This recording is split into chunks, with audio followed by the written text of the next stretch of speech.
Our referee Orich Tesgel getting us ready for the second semi-final. It is worth pointing out it will have to go some way to top our first one. But if anything, if I've learned anything from all the many Monday nights I've covered with Ultimate Pool, it's to expect the unexpected at this point as Andy Blurton breaks us off. Zero's back on the scoreboard. Race to 4 or 20 minutes on the set. Winner goes through to the Pairs Cup final. Dry break to start us off. Yeah, and you see there, Andy's elected to take a little bit off that break to control the cue ball. He still gets a big split, but he can hit them a lot harder. And it does give Jake and Rikki a chance, but it's not an easy. There's problems on both colour sets. So if you are going to come up dry, you want to leave a tough layout for your opponent.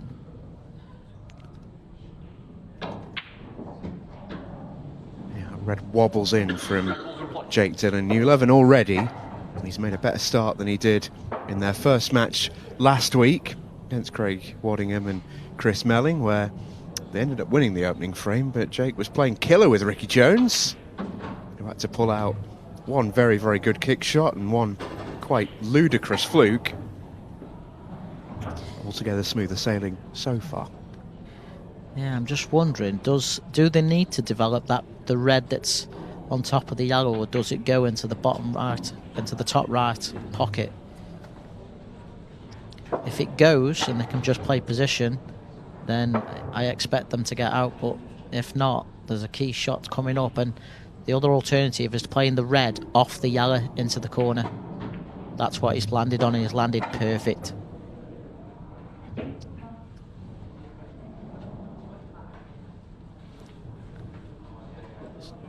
So this is the shot, but it's slightly the wrong side, to be honest, of angle. He's got to make sure he gets the red off the yellow and run through for the red into the right centre.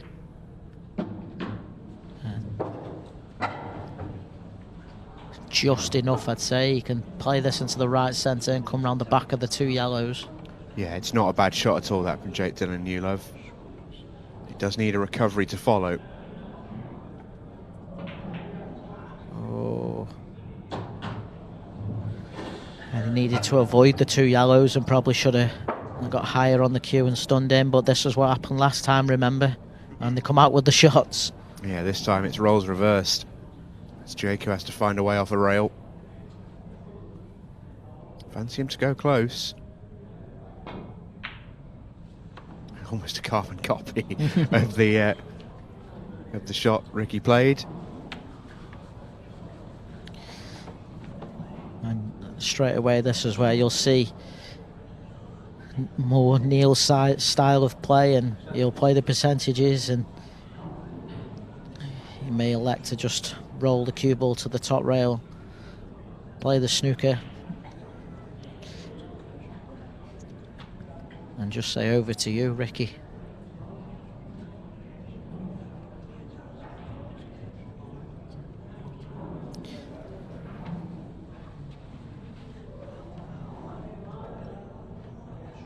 See Neil just play that shot, needs to hit a rail, and he has. This is what you talked about the way these two both see the game. They're on the same page in terms of their approach, and it's very rare that you ever see Neil play the wrong shot. Yeah, well, sometimes you give the opponent another visit at the table. Anything can happen. And I think it was a legal shot. Didn't look like it was a foul.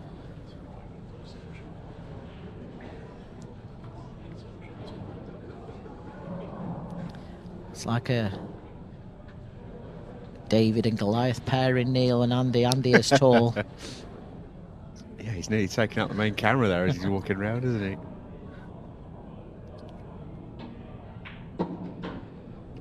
And again, Andy's played the percentage shot, and he's got Neil on his awkward ball early, and land him in a position where he can sort of play it in a shot to nothing, where even if he was to miss the yellow, they're going to leave the cue ball safe and they'll put the cue ball pretty much in the centre of the table.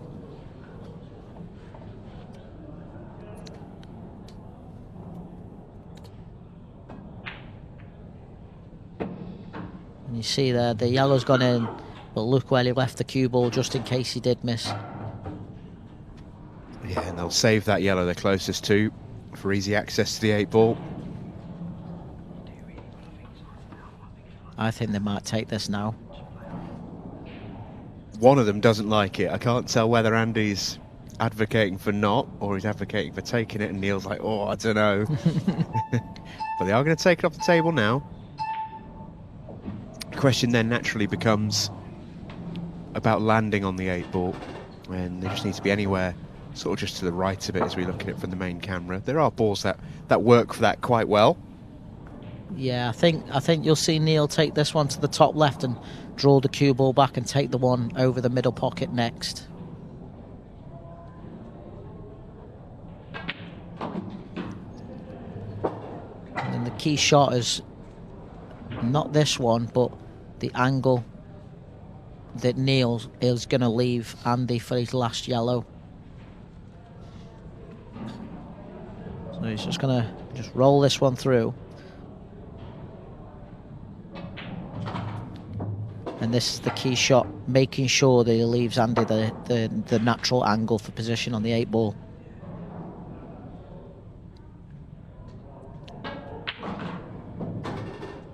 And I think that is perfect. And you see, it's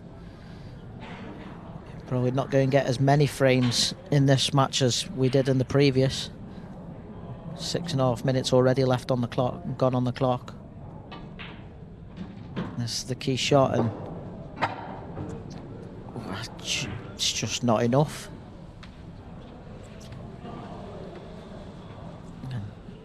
How does Neil want to attack? Can he attack? Or does he play the snooker and just sort of plant the red to the bottom rail? Risky.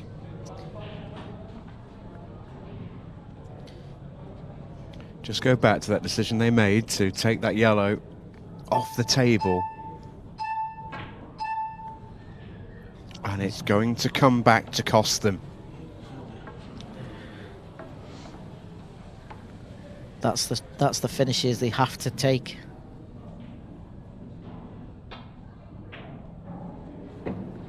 Dylan-Newlove was never missing that. He's dragged it in. Kill that cue ball. Bit of a stretch for Rikki Jones. Didn't know his ankle could go that high, to be honest with you, but he controlled that pretty well. And a big frame to win. So often, we've said it all year long, those opening Scotch frames are so important. And in a semi-final, even more so. You can see the grimace from Neil Raybone. Yeah. He knows that could be a big moment. Yeah, they've got plenty of time to turn it around though, but the problem is they've lost the frame which was on their break, so they need a little bit of form because Jake's got a big break as well.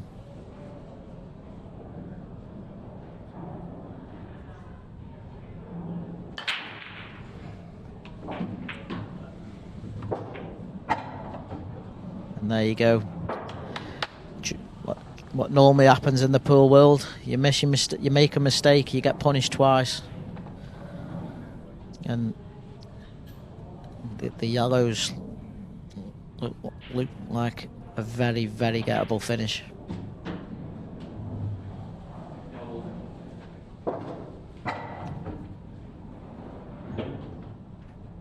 Yeah, it's not anywhere near the Butcher's maximum power that you can put on the break.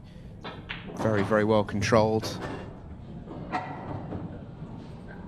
both Andy and Neil have been around a long old time. They'll have seen this. They'll have seen this story before. Yeah. The key shot's not this one; it's the next, and he looks in complete control. But The only one that's slightly missable is this yellow down the rail on this next shot. And for me, I think he's just left enough angle there to play this and bring the cue ball out to the centre of the table. But it's missable. He's got into that a little bit. He's okay. He's got plenty of room in the top left side of the table to track the cue ball. But if you're straight in on this yellow, you'd probably be already putting the 8 ball now. Just needed a little bit of a think. But he's A-OK. Yeah, he's recovered well. It's for 2-0.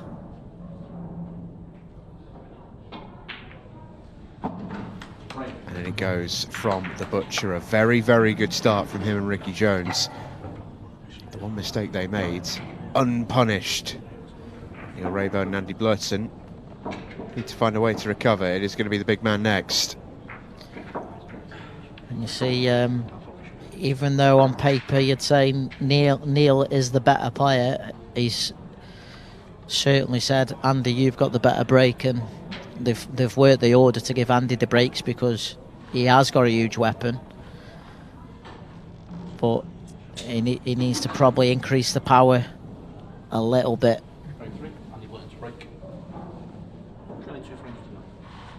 Yeah, you felt like he was down below 50% on that first one. He's got loads more to give.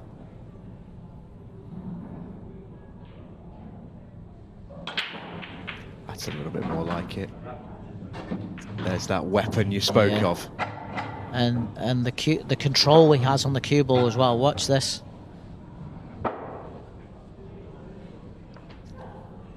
It's almost the perfect break.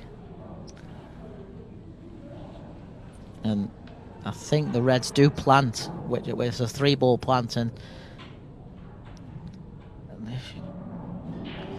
you can definitely make a case for taking yellows. There are a couple of more, well, there's 3 real awkward ones still lower in the table. That's the issue. Ones at the top of the table are definitely more manageable. Yes. Decision. It's hard to tell if the Reds do plant, but by the looks of it, he is going yellows, like you say.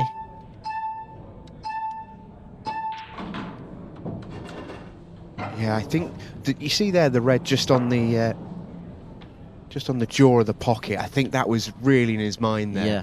Just because if he plays the 3-ball plan, the other balls might just move a little bit awkward, potentially behind those yellows. Essentially, the decision he's made is, well, the 3 other yellows are awkward, but I've got to back myself to get on them and make them, and that will get me back in the match. Yeah, and the tough thing with the yellows is you see three of them are positioned on the rail, so he's got to really cue these well and stay still. He does have a snooker background, so he is a good cueist. But I didn't expect him to miss. I must say, I was with you there. No, but if you are going to miss early and put some goalkeepers in. I wonder if Ricky's going to come underneath this red now. He's got a good angle. It means he's saving the ones at the top of the table, but I don't think you can turn down the chance to get rid of this one. With the 2 yellows over the bottom corner pockets. One thing you would say is he may have to play a decent shot to land on the 8-ball. Yeah, but similar to how he's on the red, as long as he lands low on the 8-ball, he's going to have a choice of 4 pockets. Yeah. This sort of the key shot really in the frame for Rikki Jones. If he plays this one well and it unfurls nicely, he is odds on to win this frame. It could come out badly though. Oh, goodness me. Well, that is a serious shot of adrenaline he's given that. It is, and it's taken off, but he is fortunate that these Reds do plant, so it's sort of an easy recovery. Well, they do, which begs the question, why did he play that? He almost played like he was breaking into them. And it rolls. I know he had a lot of margin there, but he overplayed that a touch, didn't he? He just wants to showcase the power. Maybe he's just getting the pace of the table. Yeah. He had a lot of room on that line. Looks like the natural angle does give him position for the 8-ball as well. It's a very tidy finish in the end from Rikki. It would have loved to have not been on the rail, but Yeah, you still fancy him for this. it does make it missable. Coming up to 5 minutes. Next frame will be played on a 15-second shot clock. And Rikki Jones and Jake Dylan-Newlove are going to be 3-0 up. Neil Raybone and Andy Blurton need to win 3 frames to avoid losing the first set. And they're going to have 5 minutes with which to do it. Clock will stop at 5 minutes to allow the racking of the balls. 5 minutes for 3 frames. And that is the look of 2 men who've just seen the clock and seen that it's 5 minutes for 3 frames. Yeah, I think what they've got to hold on to is, this set is pretty much gone, but they can reset, and if they win the next, it's completely back in their hands. Whereas earlier in the tournament, if you lose the first match, you're relying on luck, essentially, to get back into the night.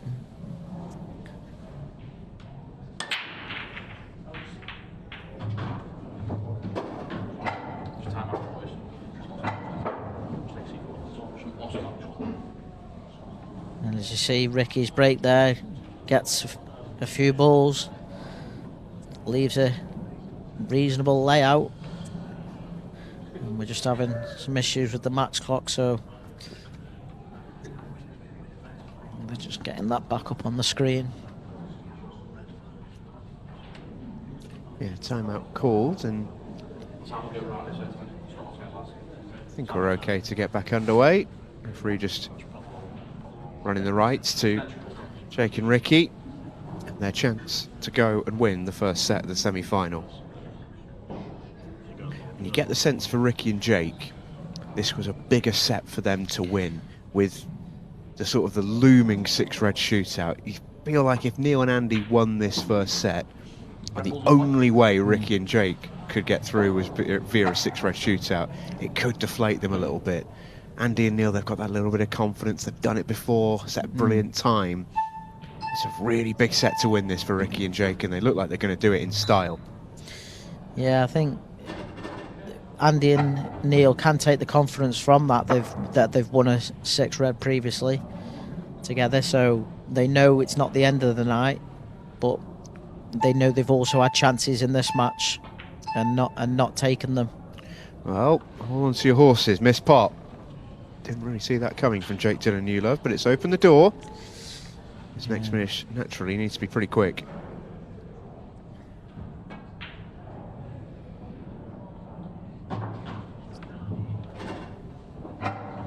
It's see Neil's just committed to the double there, but there's no position. Can they manipulate this Yeller into the right, into the left centre? There's your answer. Second time it's happened, but when Jake and Rikki have made an error, Neil and Andy have not capitalised, and it's such a big part of pool in general, but it's exaggerated, isn't it, in these Monday night formats? When mistakes happen, they have to be punished, and at the top level, you expect them to be.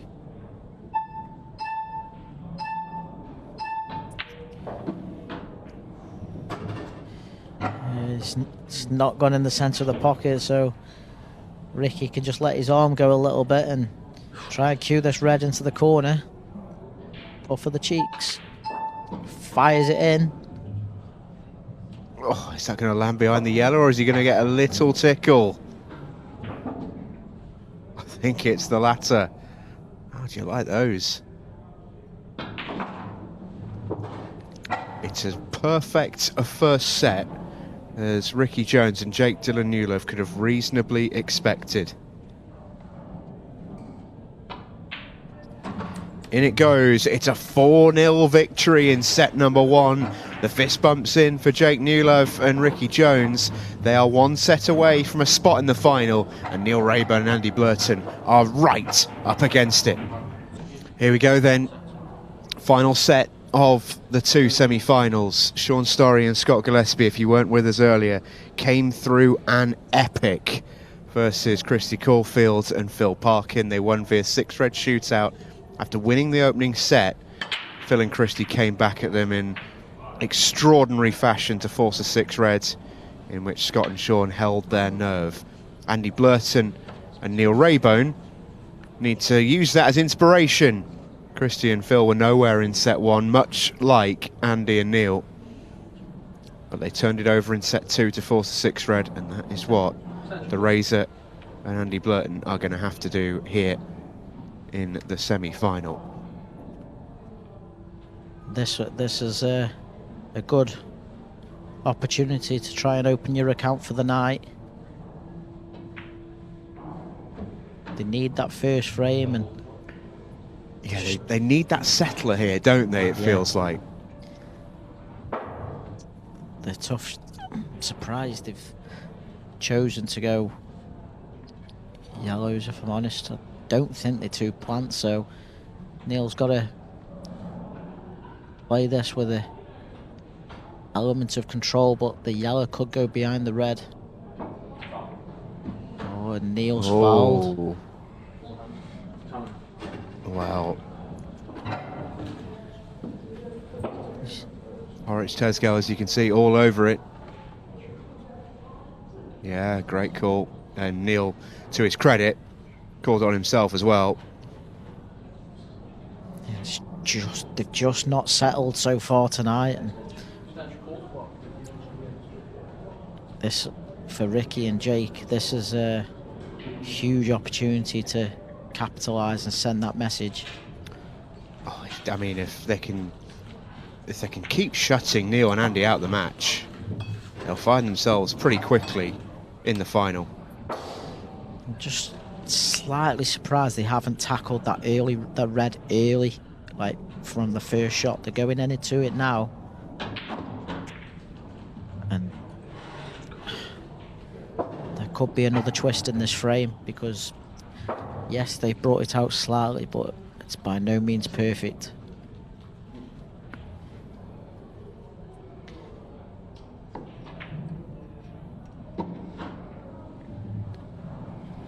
It's a good recovery, and he's left a nice angle. And it's just decisions. Do you play position? They have, and that is if you could pick the cue ball up and put it anywhere on the table, that is exactly where you'd put it. It's a great shot from Jake. He's had a really good last few years on the table as Jake Dylan-Newlove. As mentioned earlier, a Challenger Series champion with Ultimate Pool, but he's also been to a Black Ball World Final in a brilliant field. Says all you need to know about the quality he possesses. You can tell which pair's winning just by looking at the mannerisms around the table. Yeah, they're striding around with a confidence, aren't they? Yeah. And they look like they've got that cue ball under better control than what Neil and Andy have. A few too many mistakes so far.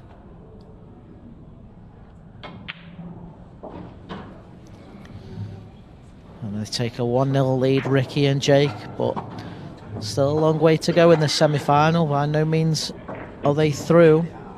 Yeah, if the first semi taught us anything, it's that anything can happen. And Andy and Neil just need to still believe this is a long way from being done.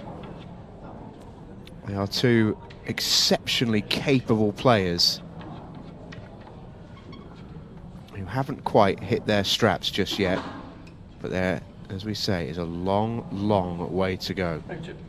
They just need to win this set. If they do, they are right back in it, and they all back themselves in a 6-red shootout. It's a great break for Neil Raybone, and this is where, for me, Neil, as the A side of this partnership, needs to really step up to the plate and put something on the board for his team. Yeah, and I think that could change the mood then, and Andy can feed off that. So it's a key first shot, needs to make sure he gets the pot. Which he does. Not perfect position, but this is where Neil's going to plan his route, and for me, I just take the one to the centre pocket now and play the other yellow to the right centre in the next shot after. He's doing just that. So the two yellows that are closest by the 8 ball will be the last 2 connector balls for the finish. So he's just got to work out how he's going to track over to the right hand side of the table for the last 2.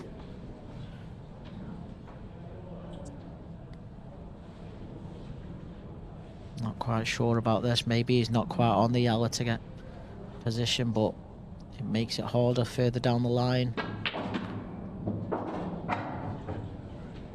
That's a great recovery. And Neil's left himself the natural angle to come off the top rail and track down the centre of the table.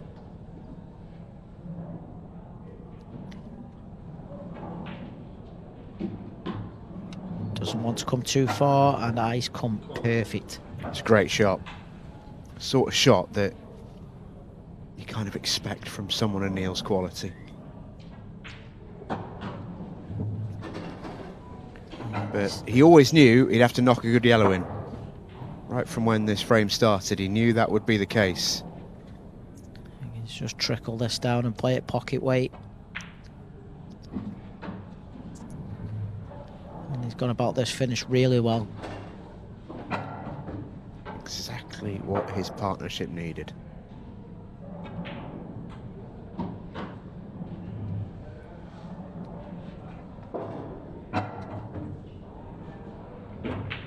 Not before long. The first frame is on the boards in the semi-final for Neil Raybone and Andy Blurton. And finally, the local heroes have something to cheer about. Yeah. They will be well supported in here tonight, will Neil and Andy. As you mentioned, Liam, as a local player in this club, you know all about this. These two are very, very well known, very popular figures. There'll be a lot in here tonight who are very much cheering those two on. Yeah, for sure. And you feel like the fire's been lit, and I might go get the popcorn ready, because are we back in for another 6 red shootout? Or what a break. Well, that is maybe break of the year. That is bombastic from Rikki Jones. And he didn't even hit it flush. Just balls going in absolutely everywhere. How many are left on the table? Yeah, and you see with the new Dynasphere balls, you can see what they do show you now is how they're just spinning in. That's 6 balls off the break there, Liam. 6. And it's not the most easy layout, and I think he's run out of position straight away. He has, and do you know what? It's such a first world problem as a pool player, isn't it? But if you said to any pool player, you'd want options, and actually taking 6 balls off the table, you're actually a little bit limited in a strange way off your first shot, because you've not put the cue ball anywhere. 100%, yeah. And this is the key shot to the frame now. It's a great recovery from Rikki. It is, but he's going to have to knock one in. I'm sure he back himself, but we've seen Kristi Caulfield knock a big ball in to keep themselves in the match. This essentially puts him 1 foot in the final. And he's missed it. And it's come away. This is a chance. Now then. That was huge. This is huge.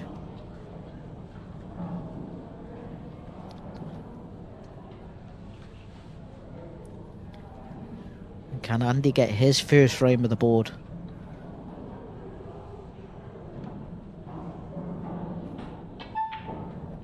Get a sense that it would make a big deal, a big difference to Andy's confidence if he can just knock in this finish here. Yeah. He's not settled really yet for as good a player as he is. Doesn't look comfortable just yet. No, and even from that shot, I believe he should have been playing position for the yellow to the left centre. He's just got to cue a couple of balls in, but It's not easy position for the 8-ball with leaving the yellow to the left-hand side as your last.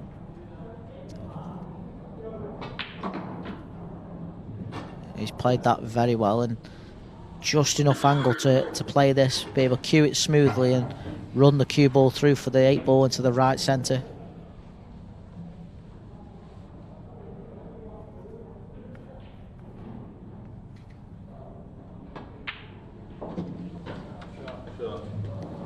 That'll just make him feel good. Yeah, that's the key shot. And just don't take it for granted. Cue it through and... How the turntables. 2-1 to Andy Blurton and Neil Raybone. Both of them have their first frame on the boards. We go to the Scotch frame here with what will be 8 minutes and change to play in this second set. And there's a slightly different feeling, vibe, sense in that corner of the arena. Yeah, there's something in the air in that arena tonight, and we're just getting drama on each match, and it's not been the best spectacle in terms of high quality of pool, but it's certainly bringing the drama. And it's a... Can we see another huge break from Andy?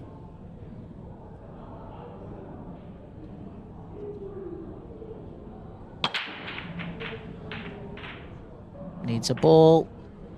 And he's not got one.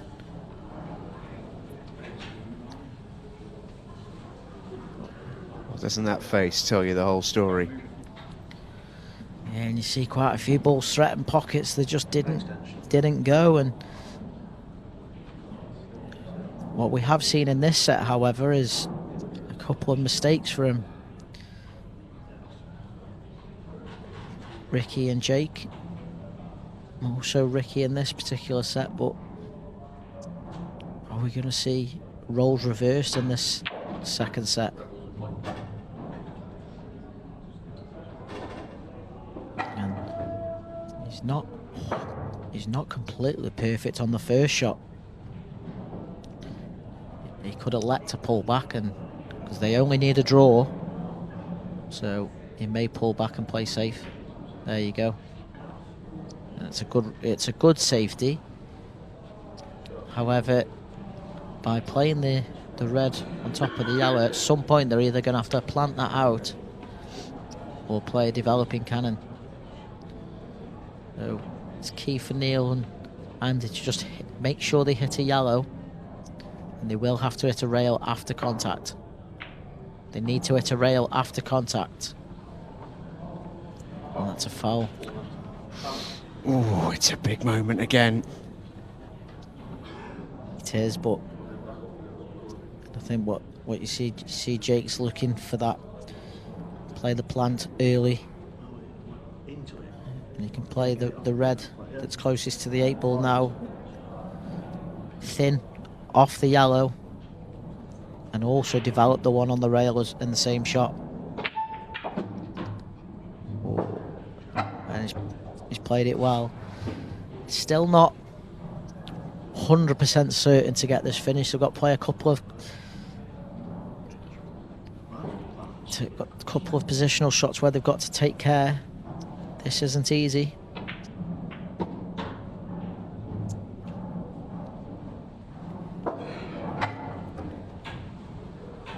And the key shot is coming up now.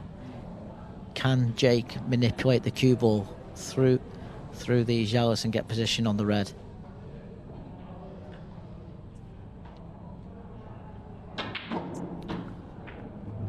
Needs to avoid them, and he's got a little bit fortunate.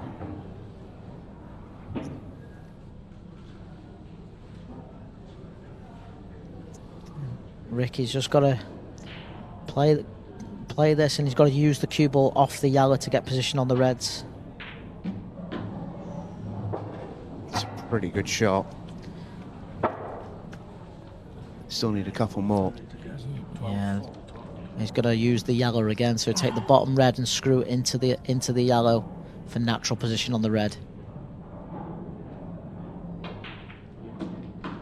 I think what Rikki said there was screw into the 12. Aha. Couldn't do that before. No. Beautiful bit of execution as well from Jake, and Rikki can play one good shot here. And they're away. Well. This for 2-2 to take us into the witching hour in this second semi-final. Never in doubt. 4 minutes and 40 seconds, the clock will stop. This next frame is absolutely enormous. How important is it that it looks like it's going to be Andy Blurton playing it, who is yet to overly impress so far? You'd want Neil out of that pairing, you'd want Neil to be in first, but it will be Andy next, I believe, with them being on the left side of the arena. No, Neil was out first. Yeah, so Neil will be playing first on the left, so it'll go 1-2, Scotch 1-2. It's the away team that flip, so it will be Neil v Rikki, I believe, here. You're absolutely spot on. That's why you're in the experts chair. So I'd imagine Neil and Andy will be quite pleased that it's Neil up next. Just a bit what I was saying a moment ago.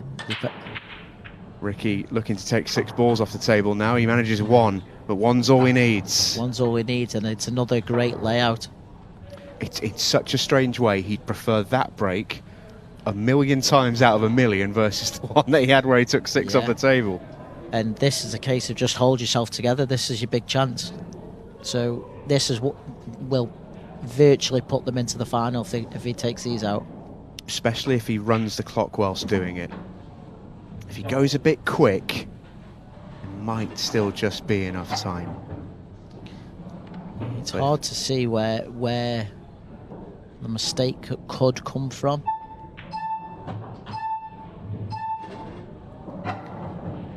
He's going to take the 2 at the top end of the table, left centre, right centre, and track down for the 8 ball into the left centre. They do all connect up pretty well.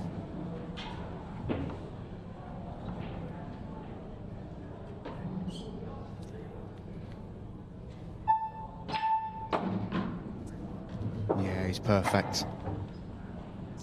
And he's strutting around the table. He doesn't look like he's going to make a mistake.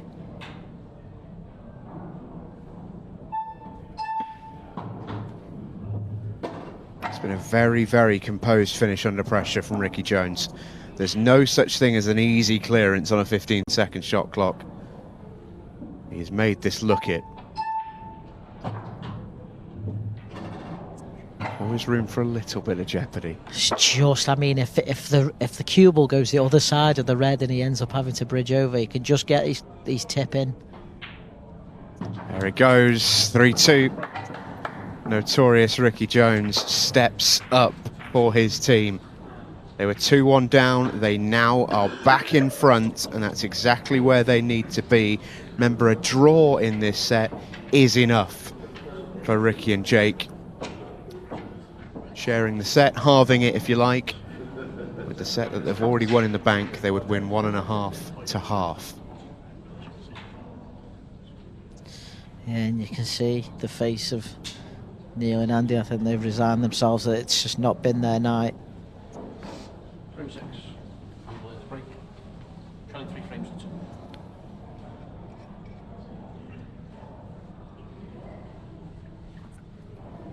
Andy's even going for the cut break. It's the first time I've ever seen this.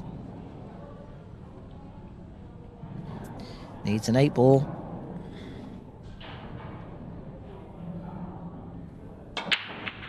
Oh, he almost got it. He almost got it. How's the leave? It'll be reds. It's a chance. He just needs to sort of speed up, but it's not Andy's game. 2.5 minutes. He will need to be a big man moving.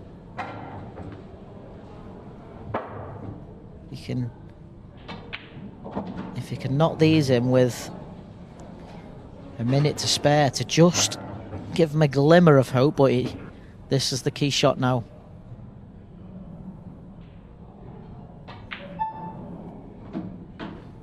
very decent.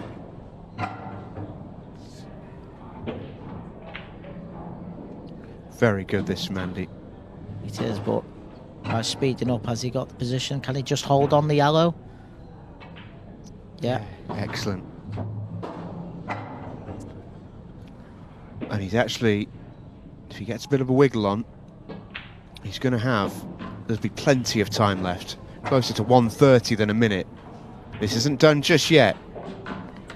Testament to the standard of this second set, by the way. We're going to get a decider. There's been no golden break. In goes the 8 ball. We're level. That is enough for Jake and Dylan. Jake and Rikki, I should say. They're not going out without a fight. All they want is a chance. It's a Scotch doubles frame. It'll be Rikki and Jake to break off. I'd imagine it'll be Rikki to break off with how he's been belting them. And effectively, they just need a ball. So, can they do it? 1:27 left. Dylan-Newlove to break.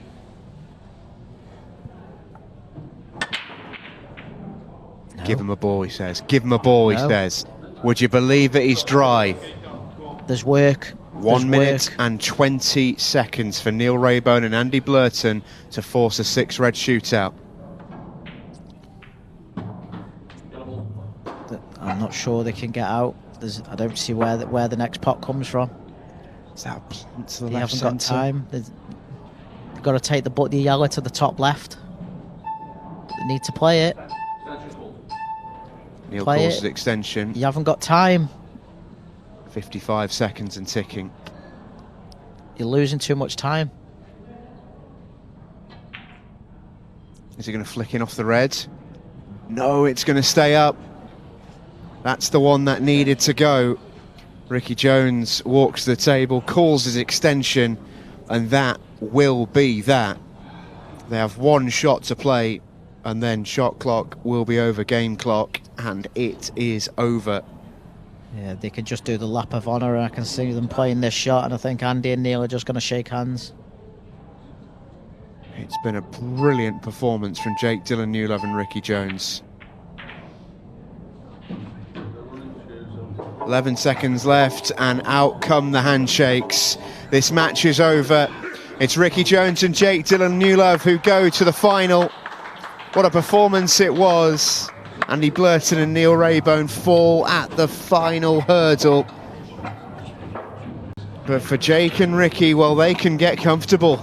They'll be sat in those chairs when we come back, and the Pairs Cup final is on. It will be Shaun Storry and Scott Gillespie versus Rikki Jones and Jake Newlove when we return.